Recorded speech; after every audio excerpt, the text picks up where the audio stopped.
देखिए आज हम लोग बीएससी सेकेंड सेमेस्टर की जो आपकी 5th यूनिट है जिसका नाम है physiology of digestion and respiration.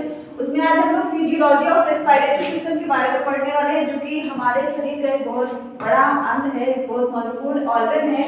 क्योंकि हम जानते हैं कि क्या होता है, जो हमारे बॉडी में जितने भी ऑर्गन है, ठीक, सबका फंक्शन अलग अलग होता है और सब हमारे सर्वाइवल के लिए बहुत ही ज्यादा इंपॉर्टेंट होते हैं। चाहे वो हमारा डाइजेस्टिव सिस्टम हो गया, चाहे रेस्पिरेटरी सिस्टम हो गया, चाहे एक्सक्रीटरी, मतलब जितने भी ऑर्गन हमारे बॉडी में है सब के सब बहुत ही ज्यादा महत्वपूर्ण होते हैं। इसमें से हमारा एक रेस्पिरेटरी सिस्टम भी है, जो कि हमारे ह्यूमन बॉडी के लिए या फिर हम कह सकते हैं लिविंग बीइंग के लिए जितने भी होते हैं सबके लिए बहुत ही ज्यादा इंपॉर्टेंट होता है।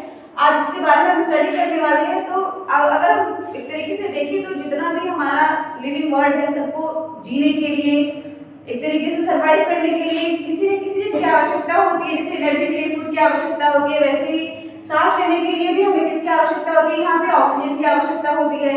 तो हम जानते हैं कि ऑक्सीजन ऐसे तो मिलता है नहीं, हमारे एनवायरनमेंट में बहुत सारी गैसेस होती हैं। गैसेस एक तरीके से हम कहें मिक्सचर ऑफ गैसेस होती हैं, उसमें ऑक्सीजन भी एक बहुत बड़ा रोल प्ले करता है। तो अभी ऑक्सीजन जो होता है वो हमारे बॉडी में एक तरीके से हम कहें तो एनर्जी प्रोवाइड करने के लिए, एनर्जी प्रोड्यूस करने के लिए बहुत ही ज्यादा इंपॉर्टेंट था। क्योंकि बिना ऑक्सीजन के हमारी बॉडी में जितनी भी मेटाबॉलिक एक्टिविटीज है वो हो नहीं पाते हैं। चाहे वो डाइजेशन हो गया, डाइजेशन भी होगा तो वहाँ भी आपको ऑक्सीजन की जरूरत होती है, ताकि आपके फूड का एक तरीके से मेटाबॉलिक एक्टिविटी हो सके, आपके सेल में जो जितनी भी क्रियाएं होती हैं। तो आज हम इस रेस्पिरेशन के बारे में पढ़ेंगे कि है क्या, कौन कौन से ऑर्गन इसमें पार्टिसिपेट करते हैं और ऑर्गन का फंक्शन क्या है, कितने पार्ट्स इस हमारे रेस्पिरेटरी सिस्टम को मिलकर कंप्लीट करते हैं।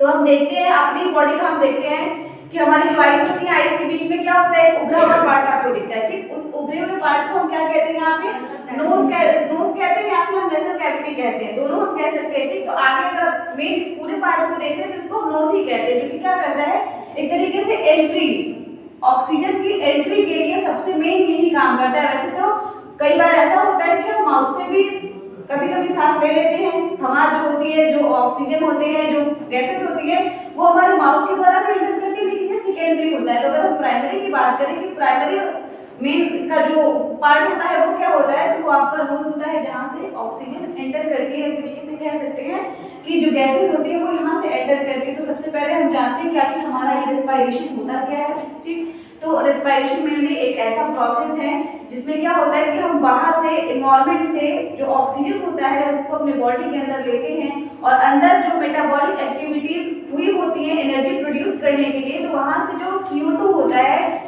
CO2 एक तरीके से यहाँ पे वेस्ट मैटर जो होता है ये हमारी बॉडी से बाहर निकलता है। और रेस्पिरेटरी ऑर्गन की हम बात करते हैं तो मेनली हमारा लंग्स ही परफॉर्म करता है रेस्पिरेशन, जहाँ से क्या होता है गैसेस एक्सचेंज होती है, क्योंकि इसमें बहुत सारे पार्ट मिले होते हैं। जैसे ही आपके इस नोज से O2 का एंट्री होता है तो वैसे ही क्या होगा, ये ऑक्सीजन जो होती है, कई सारी गैसेस यहाँ पे मिक्सचर होती है, मिक्सचर ऑफ गैसेस होती हैं।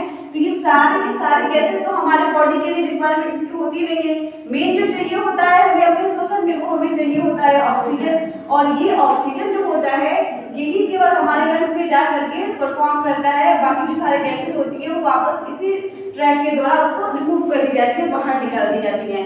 तो नोज के बाद क्या हुआ, यहाँ से एंट्री की, तो आप जानते हैं कि आपके नोज में छोटे छोटे टाइनी हेयर्स पाए जाते हैं, जो क्या काम करते हैं कि इस गैसेस में या इस ऑक्सीजन में जितने भी धूल कण ये सब जो पार्टिकल होते हैं